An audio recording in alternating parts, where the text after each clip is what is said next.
Tommy is the cat on my lap at the moment. We are recording from a rooftop in Morocco. Just sat down here and he chose me as a person. It's my third time in Morocco. Basically just going to tell you all about Tangier, what we've been doing here. There's a rooster that's been crowing quite frequently and loudly over the last couple of days, where we've stayed, how much we've paid for things, pretty much just like what it's like to have 3 days in Tangier.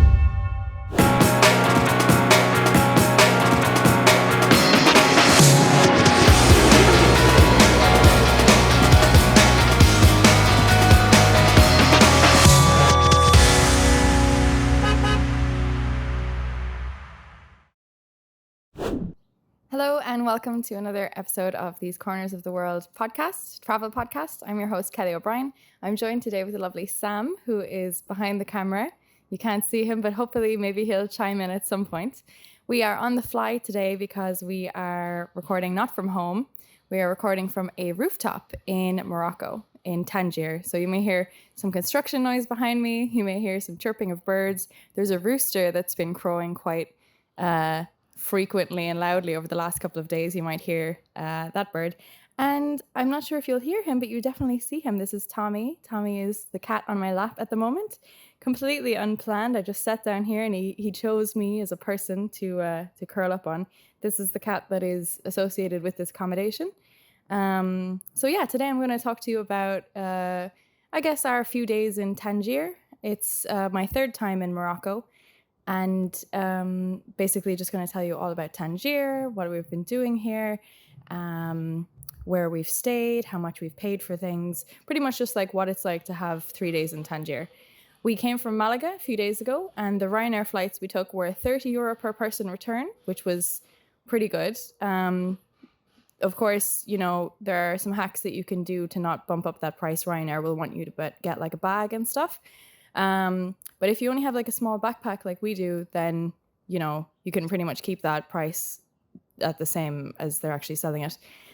There is another option. If you do have luggage, you can go to Tangier, Tarifa and get the ferry. So the ferry is around, do you know, Sam? I think it's about €30 one way. So it's about twice as expensive as the flights that we found, and we didn't have baggage. So that's why we chose to go from Malaga directly. Plus I live in Malaga most of the year. So it was easier to get to the airport. But you can go from Tarifa on the ferry. It takes an hour and you get to the port in Tangier. And apparently it's pretty reliable, pretty good. It's not crazy expensive. For us, it was better to get the flight, but you can get the ferry as well. We checked into this accommodation with this lovely cat. The accommodation is called Dar Slimane. I'm not sure if I'm pronouncing that correctly, but I'll write it in the description anyway. It was €180 total for about 3 nights for 2 people. Sam is looking at me now because it's higher than I told him it was, but I made a mistake earlier. So that works at around €30 per person per night, which is pretty good, to be honest. We didn't get the rate with breakfast included. I don't think there was one. But when we got here, the owner, Rashid, said, you know, we're just going to make you breakfast every day anyway, which was like super nice. And I had seen in the comments that people had experienced that before, which is also why I maybe booked that place. I found it on booking.com. And yeah, it's been really good. Like, it's a beautiful place. You can see the rooftop at the moment. We're staying just 1 floor down. There's a couple of different levels, and it's a dar. But I think it's also maybe like kind of a riad. So when you come to Morocco, you'll find that there are a few different types of accommodations. You can get like your typical hotel room. You can get an Airbnb, or you can get like a dar or a riad. And those are typically found in the Old Medina. It's like the old town of any Moroccan city really that you go to. And the Medina is a really good place to stay, I would say, because it's like all these winding streets and it's like quite traditional and quite authentic. Like if you want that kind of experience, which you probably do, I would advise everybody to stay in the Old Medina if they can, in a dar or in a riad. And the defining feature of those is that they're kind of like in a square or rectangular shape. So there's a central, what would you call it? Like a vent or a court, not a courtyard, but like the rooms are all like in a square around, what would you call it? Around a courtyard or a skylight. Around a courtyard or a skylight. Yeah, fair enough. I knew you would chip in at some point. So it's like a very traditional type of Moroccan house. In Tangier specifically, it's different to other Moroccan cities that I've been to. I've been to Marrakesh and I've been to Fez. And here, because it's at the north and it's on the coast, it's very influenced by Spanish culture, whereas the rest of Morocco isn't necessarily influenced by Spanish culture. They would be influenced more like French culture. They speak a lot of French, but in the north, they actually also speak a lot of Spanish. So, if you come here and you speak English, Arabic, French, or Spanish, like, you'll be pretty fine. What else? So we got here. We were getting in late-ish, not crazy late. So we went for dinner that first night, and that was pretty much it. And we went to a place called Ahlen. And Ahlen I don't think, is it Arabic? The word, it's not Arabic. Is it? It's Moroccan Darija. Specific form of Arabic, though. Moroccan Darija. Darija. Moroccan Darija, apparently. And it means welcome. But in everyday, you would hear welcome being marhaba. So, that's the difference there. But it was a beautiful restaurant, and I would say to go there.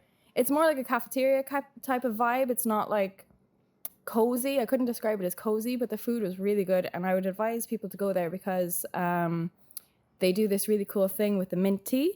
So they'll get the mint tea, and they'll Sam, my editor, will probably cut to the shot right now, but they put the mint tea up really high and pour it from a great height down into the cup. And they make like a great song and dance and show of it, basically, for the tourists. But it's really cool to see. And it's not an expensive place at all. The second night, since we're talking about food, we went to a place called Kebdani. And that was a more cozy vibe. Also great food, very traditional. There are a few things you might want to eat in Morocco. There's a tagine. I had a vegetable tagine, and I had vegetable couscous. There's also keftas, which are like skewers. And meatballs with eggs tagine. That was also quite good that I had. So those are a couple. You can get other types of food as well, but you're in Morocco, you might as well eat some nice traditional Moroccan food. What else? Maybe you can cut this bit out. Oh yeah, okay. So the first full day we were in Tangier, we took a walking tour with a guide called Saeed. Again, I'll link it in the description. Saeed is a brilliant, lovely man. It was lovely to have him, show us around. We walked through the Medina, we walked to the Kasbah, which is the fortress, and we walked to the kind of more modern area as well, and the square, and he just was a wealth of knowledge about, the history of Tangier. It was a lot of walking. It was about 3 hours walking. I think it was around 30-something euro each for about 3 hours. It was like 72, 73 euro or something like that. But that was because on that specific day, it just happened to be a private tour that was being offered. The other days, if you had more flexibility with dates, you could have gotten a group tour for not too much less, but like slightly cheaper. But it was really, really good experience. And I would advise people to get a walking tour of any city in the world, to be honest, when they arrive, because it's a really good way to orientate yourself. And you can just know where you're going a bit better after you take a walking tour. Plus you see things from local guides that you wouldn't necessarily see by yourself, cool things like we saw a door, like that doesn't sound very cool, but like we saw this really cool door that had like a lot of intricate things laid into it, like a dagger and like other things, and he explained all the symbolism and stuff. So those kind of things that you wouldn't necessarily see on like a tourist forum or anything, but like they're pretty cool to see and take a photo of and know the history about. Where else? Also, Saeed said that he would basically tailor the tour for whatever you want. So along the way, he asked us some questions like, do you prefer more cultural experiences? Do you prefer more history stuff? Of course, Sam said history and I said culture. So he said, we'll do both. But like you can totally tailor a tour to your own interests and stuff. He said he has some repeat customers that come back and they do completely different tours. So there's always that flexibility there. Yeah, I think that's pretty much it for Tangier. Really loved it as a city. I think it's a shame that a lot of people come to Tangier just in a day trip. I feel like that would be kind of rushed, and I would advise to stay at least one night in Tangier if you are coming here. One of our 3 days, we went to Chefchaouen. Please correct me if I'm butchering that. We went with a tour company called Chaouen Tours, And I'm going to basically be a hypocrite now by saying that we got a day tour and like hit and run like there and then back. And I do think that perhaps it was a bit rushed. Perhaps we should have stayed one night maybe. On forums and online looking ahead before the trip, I had, read there's not too much to see there. You can see everything in a day. But the thing is, yeah, you could see everything in a day, but you're very rushed. You don't have your own time. You can't really, explore at your own leisure, take the photos you want to take. They are very nice guides and they will say like, take photos along the way. But I mean, you're on a tour. Like you have to chip at some point. Like, chip. So not to say that the tour wasn't good, it was. And Chefchaouen tours is definitely one I would recommend. Like if you're stuck for time, if you're in Tangier only for a limited amount of days like we were, then 100% do it. I think it was 62 euros each that we got. And it was, I think 7 a.m. we got up. So I think 9 a.m. we met the bus and we drove to Chefchaouen in about 2 hours. We stopped along the way at a panoramic viewpoint. And when we got to Chefchaouen, we were met by a tour guide who was local to the area. He was from there. Nofel was his name. And he brought us around. It's not like high in the mountains, but like in a mountainous area. You okay, Tommy? And in the Rift Mountains. And there are some hills and stuff you'll have to walk up and across and down. But it's like a beautiful mountainous town. And it's known for being blue, basically. So it's called the Blue City of Morocco. It has blue and white walls everywhere. And I think all of the doors in the city are blue apart from one. One was green. The green door, you'd have to look it up, but it's something historically to do with a king who was like incapacitated and he had a wife who then took over the rule. And she was from... was it Tetuan, I think? But she was buried in Chefchaouen because I think her family had been from there. And that's why it's green, because I think the color of this other city was green. So her burial tomb has like a green door. But everywhere else has a blue door.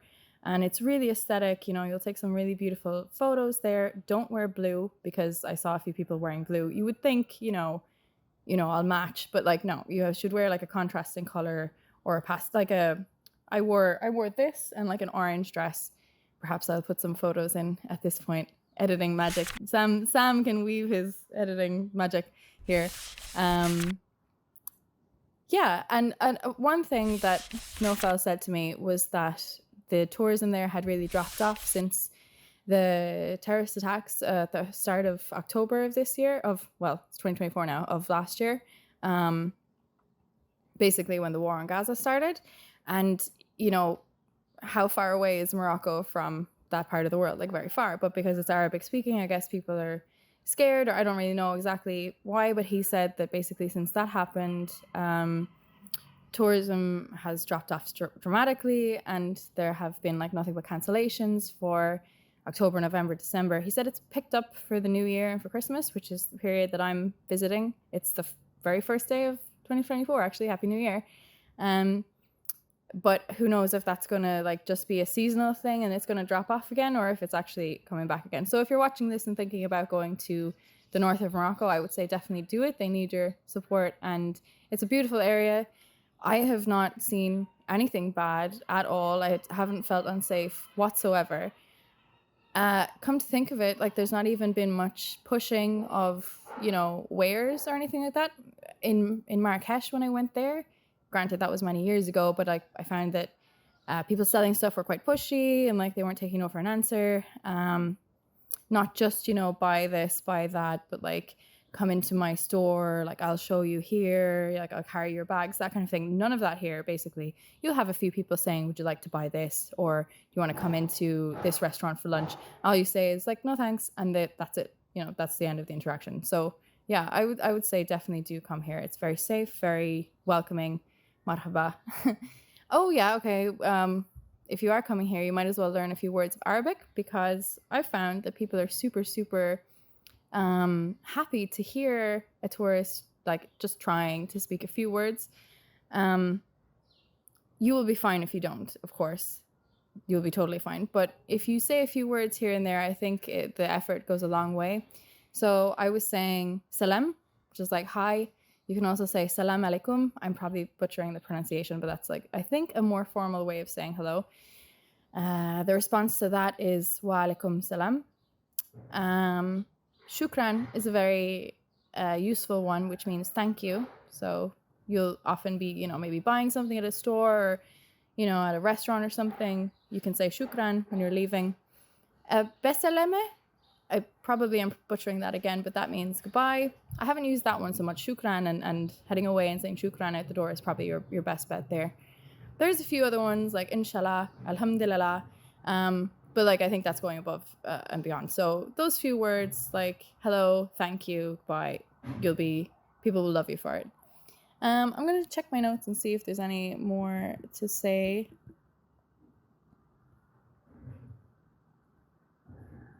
Yeah, pretty much. Would you add anything to that, Sam?